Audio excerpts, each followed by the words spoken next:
현금을 한 20에서 30% 정도 살짝 비축해 놔도 좋을 만한 상황 같거든요. 적어도 한 6월까지 시장이 좀 휘청일 것 같은 그런 느낌적인 느낌이 계속 들더라고요. 네, 안녕하세요. 달팽입니다. 당장 다음 주에 큰 이벤트 하나가 열릴 건데요. 이 미국이 또 한 번 금리를 결정하게 되죠. FOMC 회의가 열립니다. 사실 당장 다음 주 금리 인하를 기대하시는 분들은 없을 거예요. 기대도 하지 마시고요. 사실 미국도 금리를 안 내리는 건 아니에요. 못 내리고 있는 거죠. 금리를 내린다고 한번 상상을 해보세요. 통상적으로 주식과 부동산 가격이 껑충 뛰어버리겠죠. 사람들은 다시 부유해졌다고 느낄 거예요. 그럼 어떻게 되겠어요? 당연히 소비도 증가하게 될 겁니다.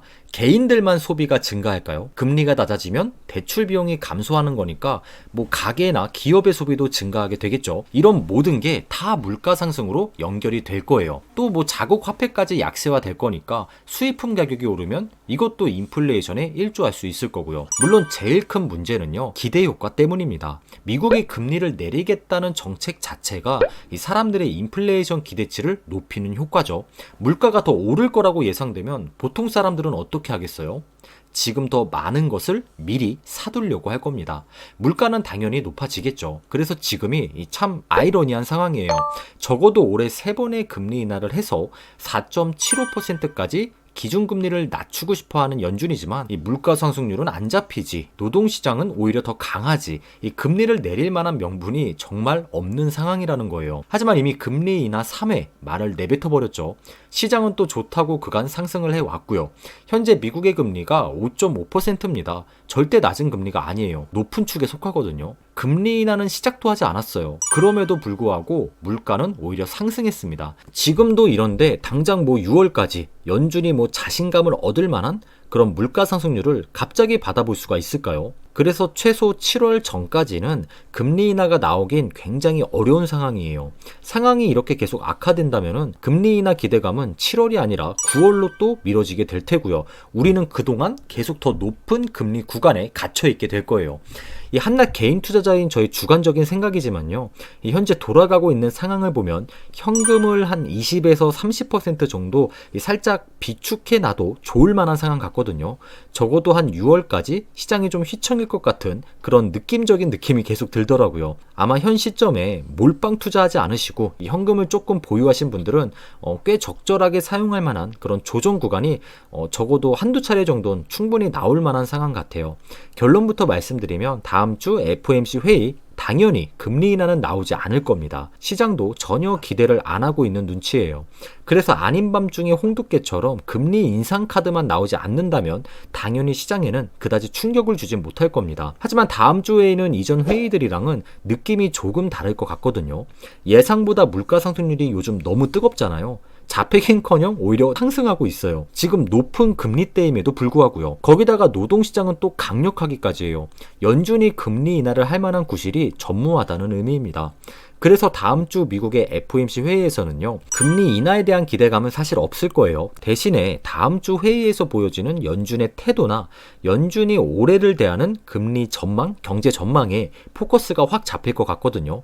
한마디로 시장은 또 한 번의 불확실성을 안게 될 수도 있다는 거예요. 다산시장이 제일 싫어하는 게 바로 이 불확실성이고요.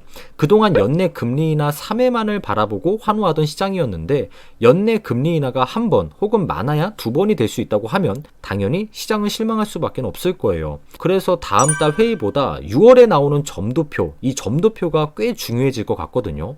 지금 보고 계신 게 점도표입니다. 올해 4.75% 금리에 가장 많은 점이 찍혀 있죠. 현 미국의 금리가 5.5%니까 최소 3번의 금리 인하가 나와줘야만 이 점도표에 맞물리는 금리대에 닿을 수 있을 거예요.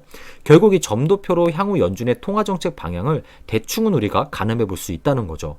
근데 조금 아쉬워요. 이 점도표가 매월 발표되는 건 아니거든요. 분기마다 발표가 되거든요.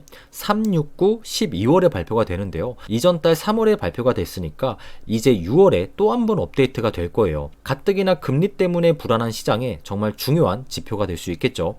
하지만 지금 연준 의장 파월도요, 오히려 높아지는 물가를 보면서 요즘 금리 인하에 대한 자신감을 전혀 얻지 못했습니다. 올해 또 한 번 양치기 소년이 될 위기에 처해버렸어요. 조금 섣부른 감이 있었죠. 3번의 금리 인하를 하겠다고 이미 말을 내뱉어 버렸습니다. 그래서 그런지 지금 시장이 7월에 첫 금리 인하 기대감을 살짝은 가지고 있어요. 선고도 있고 하니까요. 그래서 이 6월에 발표되는 이 점도표가 시장에 꽤나 큰 파장을 줄 수 있을 거라고 생각이 들더라고요. 다시 한번 정리해 드릴게요. 적어도 6월 외에까진 금리 인하가 나올 가능성은 매우 희박하다는 겁니다. 연준 의장 파월은요, 금리 인하를 시작할 자신감이 필요하다고 항상 언급을 해왔어요. 그가 말하는 이 자신감이 물가 상승률 지표였고요.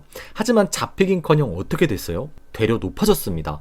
우리나 연준이나 향후 6월까지 앞으로 2번의 물가 지표를 또 받아보게 될 거예요. 현재처럼 금리를 더 높일 수도 내릴 수도 없는 상황에서 지금의 물가 상승률이 갑자기 잡혀버리는 이런 마법 같은 상황은 사실 벌어지기 힘들다고 보거든요.